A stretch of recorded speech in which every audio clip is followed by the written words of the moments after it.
नमस्कार दोस्तों। आज एक विषय है कर्म कांड या पूजा पद्धतियाँ। उनको हम अपने दैनिक जीवन में किस लिए इस्तेमाल करते हैं और आध्यात्मिकता यानी स्पिरिचुअलिटी का हमारे दैनिक जीवन में क्या उपयोग है, क्यों हमें इन चीज़ों को फॉलो करना चाहिए। तो इतिहास में अगर हम देखें तो हमें ये पता चलता है कि हमारे ऋषि मुनियों ने या पंडित पुरोहितों ने किन्हीं जो भी समाज के जो इंटेलेक्चुअल वर्ग था, उन्होंने किसी भी पद्धति को क्यों समाज में लाया। तो उसका कारण यही था कि शायद पहले लोग का ज्ञान या लोगों की जो भी पढ़ाई लिखाई थी वो उतनी ज़्यादा नहीं थी और लोगों को प्राकृतिक आपदाओं से या और तमाम तरह के ख़तरों से बचाने के लिए इन तरह के एक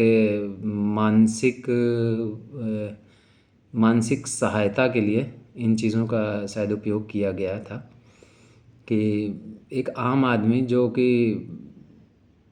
असुरक्षा के माहौल में जीता है हर हमेशा, उसे पता नहीं होता है कि अगले पल में या किसी बीमारी के द्वारा या किसी एक्सीडेंट में उसके साथ क्या होने वाला है, किसी प्राकृतिक आपदा में उसके साथ क्या होने वाला है। तो वो इन सब असुरक्षा के भावों से भयभीत होता है। तो इनसे बचने के लिए शायद वो एक ईश्वर की उपासना करता है, उससे कुछ सुरक्षा की उम्मीद करता है कि वो हमें सुरक्षा देंगे। तो उसके लिए वो कुछ कर्मकांड और पूजा पद्धतियों को फॉलो करता है जो अलग अलग धर्मों या संप्रदायों में अलग अलग तरीके से है। हिंदू किसी एक तरीके से करते हैं, इस्लाम में किसी दूसरे तरीके से वो पूजा पद्धतियाँ करी जाती हैं। गुरुद्वारे में या चर्च में या सिनेगॉग में भी इसी तरह की पूजा पद्धतियाँ या प्रेयर्स की एक कॉन्सेप्ट है जिसको लोग फॉलो करते हैं। उनका मेन पर्पज़ यही है कि असुरक्षा की भावना को कम करना। और स्पिरिचुअलिटी का अगर जहाँ तक हम देखें तो स्पिरिचुअलिटी का तो मतलब ही यही है कि किन किन तरह से आदमी असुरक्षित है, क्योंकि जिसका जन्म हुआ है किसी भी व्यक्ति का तो मृत्यु तो उसकी निश्चित ही है। अब वो मृत्यु किन वजहों से होगी, किन कारणों से होगी, किस वक्त होगी, ये तो कोई इसका कोई मतलब सही कारण तो किसी को नहीं पता होगा कि कब कौन कहाँ से कब कैसे जाएगा। ये तो बड़ा मुश्किल है इन चीज़ों का अंदाज़ा लगा पाना, या इन पर जो है किसी भी तरह का ज्योतिष या फ्यूचरिस्टिक अप्रोच हमें नहीं पता होता कि हमारे साथ क्या होने वाला है। तो इन चीज़ों को समझना या जीवन की जो जो भी असुरक्षा जैसी चीज़ है उसको ठीक से जान लेना शायद स्पिरिचुअलिटी का यही मेन मकसद है। और दूसरा मकसद ये भी है कि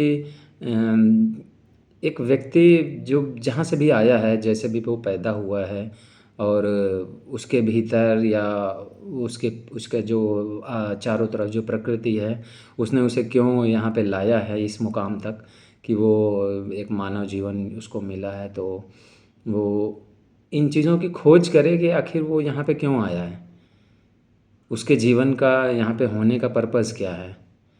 उसके उसके भीतर लोग बोलते हैं ऐसा कि मतलब हमारे भीतर भी ईश्वर है, तो वहाँ तक अगर ईश्वर है तो वहाँ तक पहुँचा कैसे जाए। इसके लिए किस तरह की साधना या किस तरह की तपस्या या किसी एक पर्टिकुलर तरह की लाइफ स्टाइल में जाना आवश्यक है।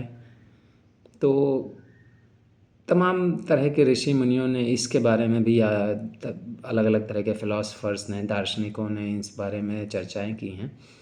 तो उनको पढ़ने पे, उनके बारे में जानने पे हमें ये पता चलता है कि हमारे भीतर हम कैसे उतर सकते हैं, अपने अंतरतम को या अपने सेंटर को हम कैसे जान सकते हैं। या हिंदुत्व में जैसे बोला जाता है कि आत्मा जो है वो एक शरीर से दूसरे शरीर में ट्रैवल करती है और वो कभी मरती नहीं है।